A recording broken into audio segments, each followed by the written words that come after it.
Now I will take out my fun little. You're not too bad. You're about a pound off from where you were right before Christmas. So, okay. I think the idea was to kind of enjoy the holidays a little bit and not be so rigid and kind of resume in January, which that's what the plan. So I think you did pretty good. But considering it. Yeah, we'll talk a little bit about what transpired and so forth and how things are going and so forth. So first off, how was Christmas? Christmas was pretty good. Quiet. It was quiet. We didn't end up going over to Bass for some reason. I forget what it was. Work. Oh yeah, you had to work. That's right. His work schedule wouldn't allow us to be at the usual family gathering. Yeah. So I talked to Mom and told him that he would be off Christmas Eve.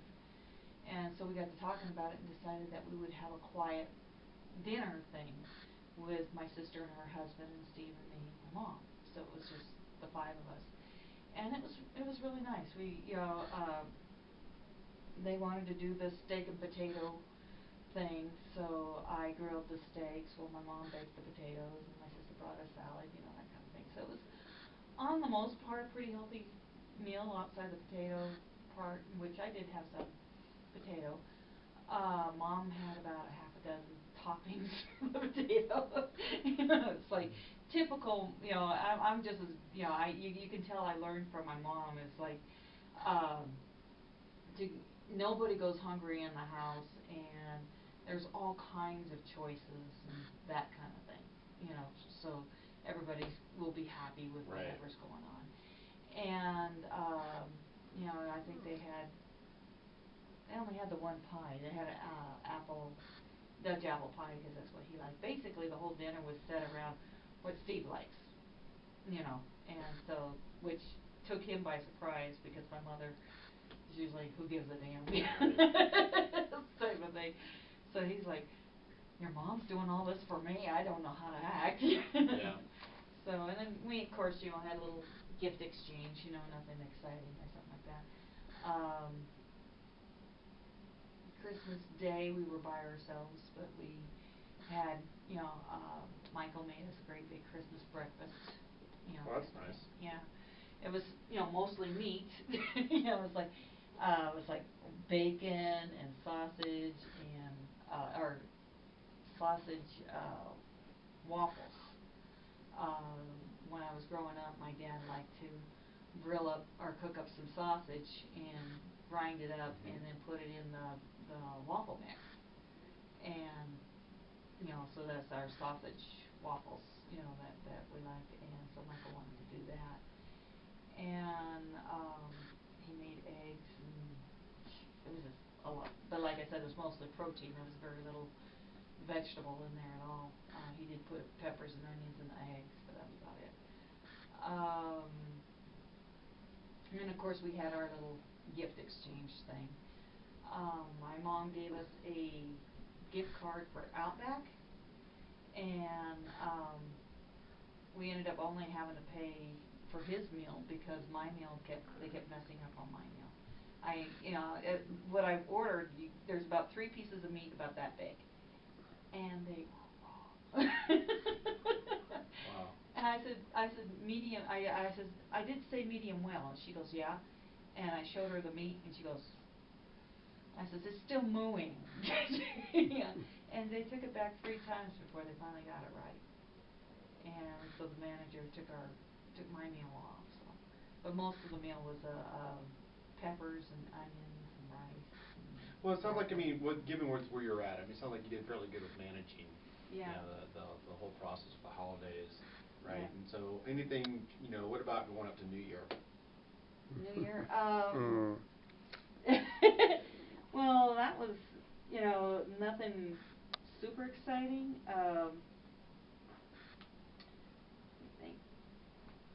Let's see, Saturday before New Year's, I could tell stuff was not right with Susie, and so I made an appointment for Tuesday, because that was the first time I would have transportation to get her there, so that's the reason why I did it that way. And Sunday she stopped eating her food, Mm. which told me time's getting close. You know, I've been through a lot of dogs, and I've decided that I take too good a care with my animals, because when it's time to go, they don't know they need to lie down and just be done with it. They just keep going and going and going. And she would eat people food, you know, like I can give her a hot dog or some ham or something like that, sandwich meat. But she would not eat her food. She would not eat the cat food. She just, we're not going there type of thing. And when she did eat, I knew not to give her too much because she'd throw it up.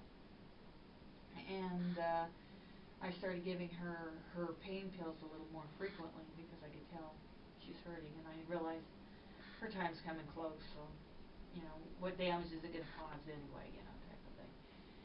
And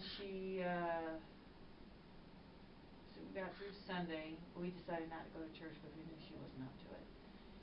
And then Monday night, you know, she wasn't doing too bad Monday, but Monday night around 10 o'clock she started having seizures.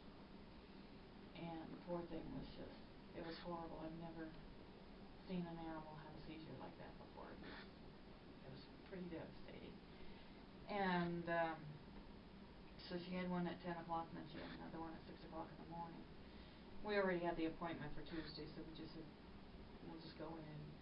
And that was one of my frustrations with this guy, love you dear, is I wanted to make sure we were on the same page before we went in there, because the last time we had to go through this, we ended up in an argument. And it's like, I don't enjoy having arguments in front of other people, you know. So I want to make sure that when one of us says something, the other one is in agreement with that type of thing. And he kept giving me answers that had nothing to do with the question. And he's been doing that for a while now, and it's been frustrating me. But we finally came up with a agreeable thing, and so when we went into the doctor, I had her blankets and everything so she could be comfortable. And I really like the doctor this time, because he was very caring.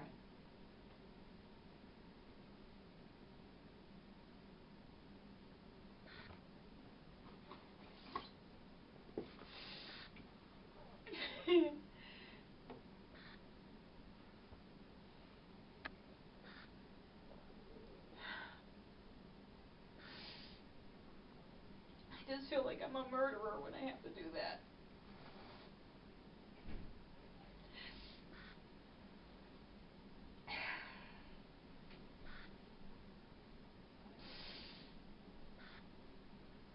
And he was making it clear that wasn't the case. And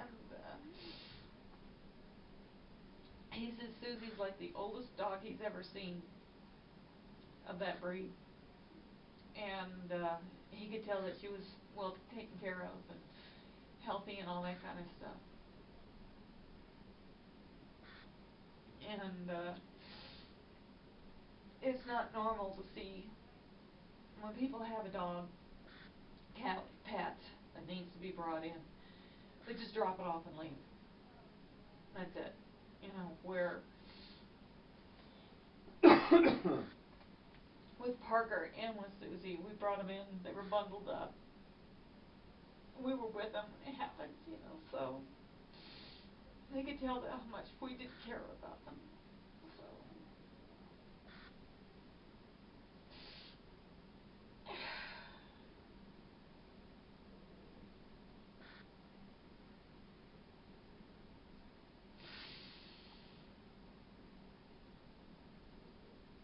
and of course the relationship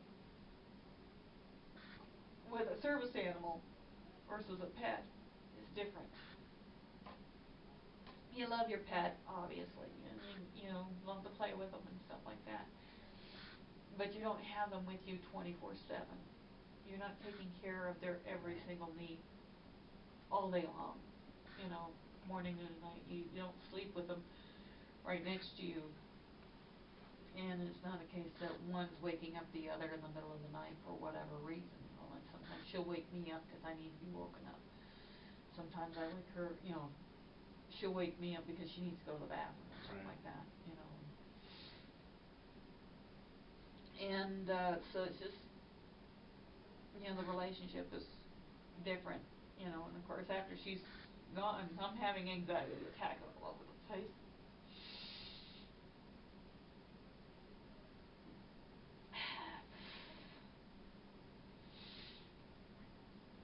And of course I keep reaching for her and she's not there, so. Right. How long did you have her? Pretty much her whole life, we got her. She was about a year old. She was about a year old is what we were told, and when they found her, family was going to go visit Uncle. Found out that Uncle was dead on the floor in the living room with her next to him. And of course she was there when Parker was dying, and she was there when my dad passed away. So she's, doesn't do well. You could tell that it bothered her, and she hated to be left alone. And come to find out, animals that suffer from separation anxiety make the best service animals. Because they they want to be with you all the time. And he could tell you, I didn't need to put that lead on her. I could walk anywhere in town and she would be right there by me all the time. And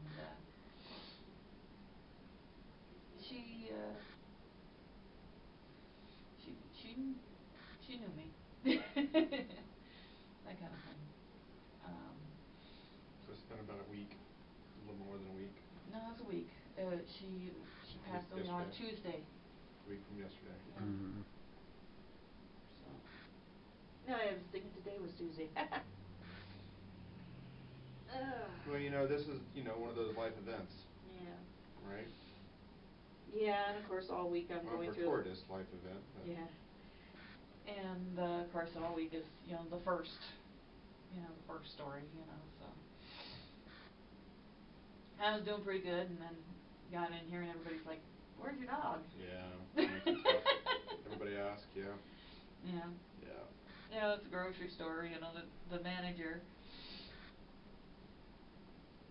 It was funny because we get done with our shopping, and we get to go stand in line. She'll grab me and she'll open a thing just for us.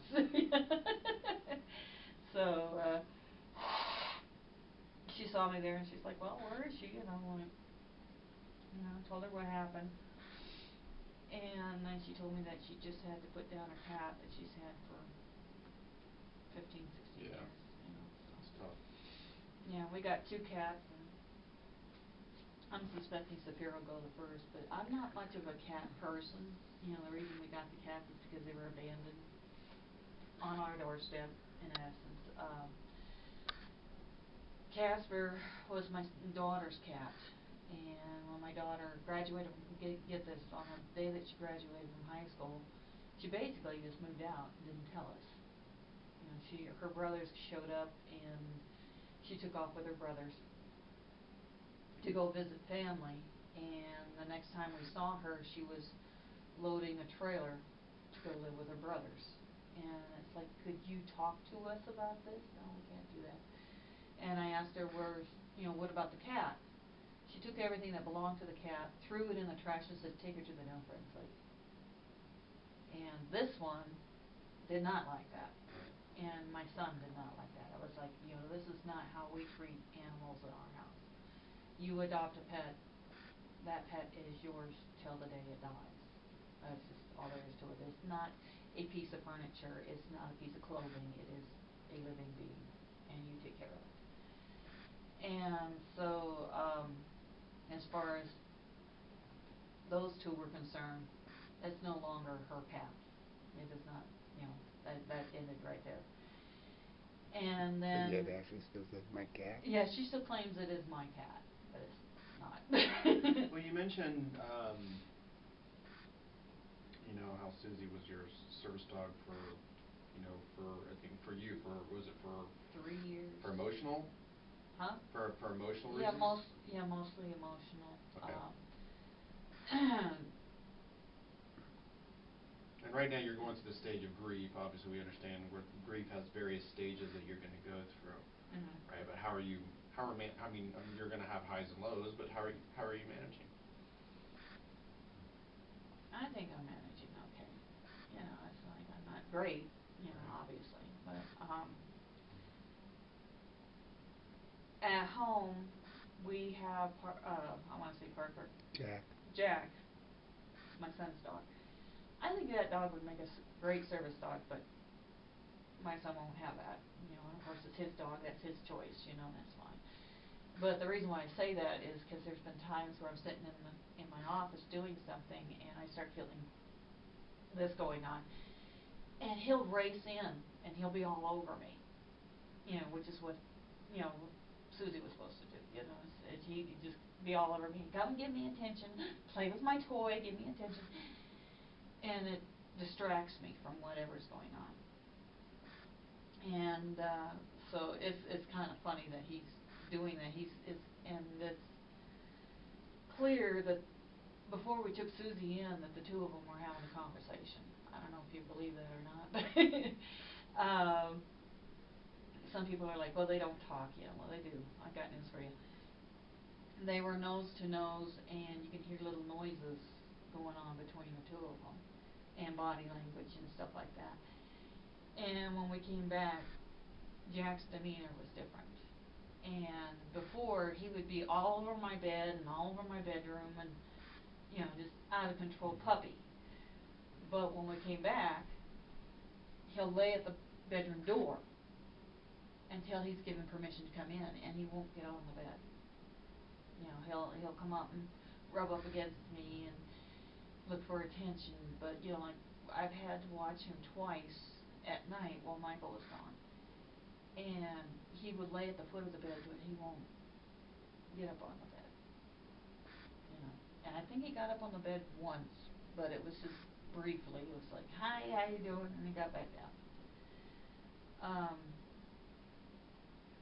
Casper got a new bed, so now it's a tall thing that sits next to my desk.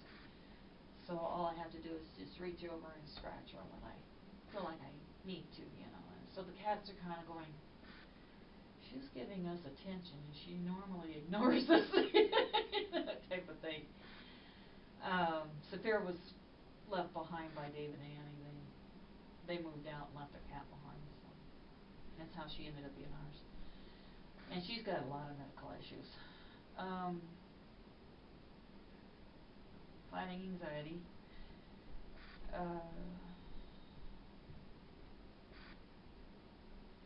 Yeah, everything that belonged to Susie I gave to Jack, on the most part. Her bed, you know, we had to wash it, and it's downstairs. But I had him, he thought it, both him and Michael thought it was a little goofy, because before the day was over, I wanted a carpet on the floor at the foot of the bed, because that was where she slept. And they're like, well, why? And I says, because when I look there, I don't want to see an empty spot. You know, and I don't want to see her bed. I want to see something different. So instead of thinking she's gone, I'm thinking, I got a pretty new carpet. You know, just tricks of the mind type of thing. So, just stuff like that. I know we took all our medicine, with the exception of one, to the vet and said, here you go, we obviously don't need it anymore. One of her medications just happens to be the same as, you know, her painkiller is the same prescription as my painkiller. So I figured, well, why waste it? I kept that, but that's it.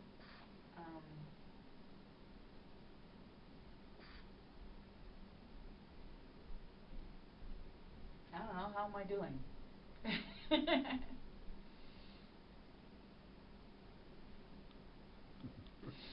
know? You know, there's times. There's times, I just have times. Which is normal. Yeah. Right, there's no timeline. Yeah. I think you're verbalizing, you know, how you feel quite well. I mean, it's the process that you're going to go through, and And the good thing is, where are you at with your hunger? When I'm depressed, I don't eat. Right, yeah. You know. So it's a little bit of acute depression, which is normal, but at some point you'll make the turn and be ready to move forward. Right now it's a little bit hard. Obviously, you lost a loved one, and it's part of the family, so it's rightfully understandable. So, Yeah, and it was hard when it happened to Parker because he was my son's dog, and my son was on deployment. He's on a ship in the middle of the ocean, type of thing, and we're not allowed. We had this talk before he left, and we were in agreement that any bad news from home, don't tell him, because his job is, if he's distracted from his job, that could get people killed, and obviously you don't want that, So we, I had to wait until he came home to tell him, just, a few months, later, and it wouldn't be so bad, but that same day, that was, we had Dave and Annie living with us, and they are mentally disabled, and they have service dogs and all that kind of stuff, and Annie wasn't getting attention, and whenever she doesn't get attention, she acts up and stuff like that, and I was not doing well that day, and her and David got into this big old fight. David told me to go after her because she ran away from home, and when I got up there, she kicked my ever-loving ass, and then charged me with assault and battery. One of the things I want you to think about, though, with Suzi, right, what was her primary purpose? Keep me company, I guess you might say. She was a service animal. Yeah, she was a service animal. Right, and the intent of that service animal was to help with what? My emotions, and some with anger, some with, just like now, anxiety attacks and stuff like that. So, how would, from that purpose, right, did she fulfill her purpose? She did very good. Okay. Yeah. The question that I want you to think about, more so than anything, right, is if she fulfilled her purpose, is her purpose sustainable? Was her purpose sustainable? What do you mean? If she helped with your emotions, helped controlling anger, helped with anxiety, right? Was that acute, meaning that she was only serving her purpose when she was with you, or is her purpose ongoing? Oh, I see what you're saying. So is she still kind of helping me without?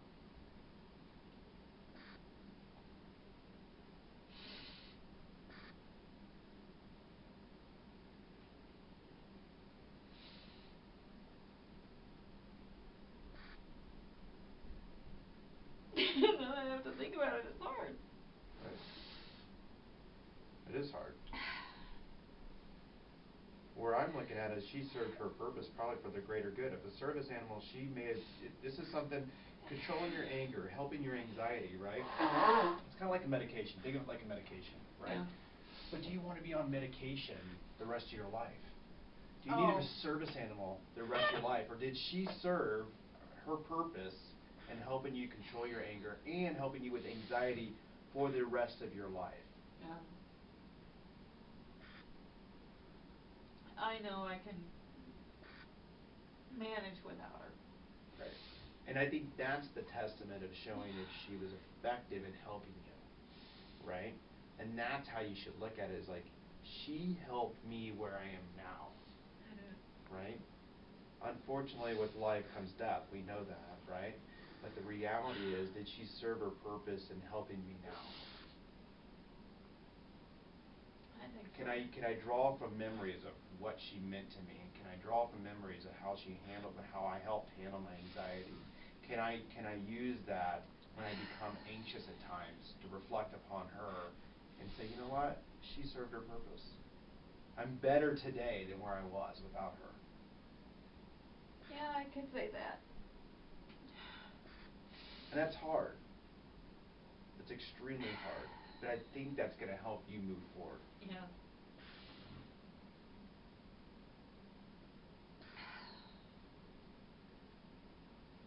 So what I want you to do this week is really reflect upon that. Right? Reflect upon that more so than anything else in regards to diet and exercise, because I think that's going to help move you. Right? Yeah. I know I started journaling about, like how you had me do with my dad. Mm-hmm. And think about stuff. I know when I talked to my daughter, she was talking about how when Susie, you know, she couldn't run when she got older because her hip was all screwed up. Mm-hmm. And another dog attacked her and messed her up. But she would love to run in the front yard, very big circles, you know. And what was funny is her back legs started going faster than her front legs, and she started doing face into the ground. Everything was funny. So it was one of those. She was entertaining. Yeah, she was a very entertaining pup. Even when she got older, it was I think it was funny when with her and Jack, you know, because Jack had a lot of respect for Susie, and you can see that.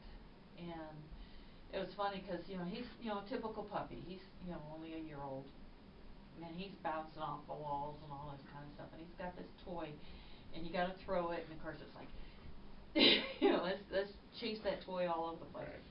Well, every now and then, that toy would land right next to Susie. So you see this massive dog racing through the house, realize where it landed, and he's doing one of these slide backwards and everything. And he's just looking at her like, and she'll look at him like, try it. And it was funny. It was hysterically funny. Well, this week, but I'd like to see you back next week, okay? And I want to see how you journal and how you progress through your stage, right? And then, obviously, once you're ready, I mean, you're doing some things now. I mean, obviously, you're paying attention with what your diet was before you know, Susie passing. But, you know, last week's been pretty tough. If you're depressed, you're not hungry. If you're not hungry, you're not motivated to do anything else. I mean, I understand that. Having a hot dog right? when you're not supposed to. Yeah, and it's not that I'm trying to push you to get beyond it. What I'm trying to do is help you move through the natural stage, right? And reflect upon the positive aspects of what she has that helps you move forward as well.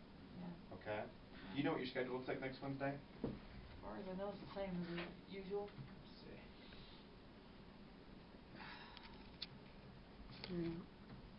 Oh, and I owe you some money.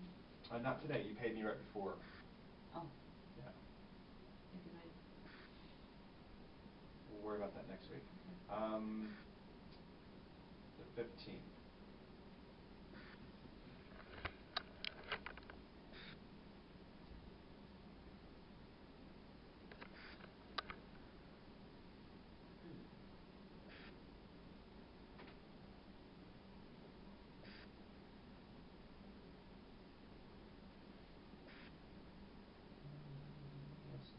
I can do a 10 a.m. or I can do an 11.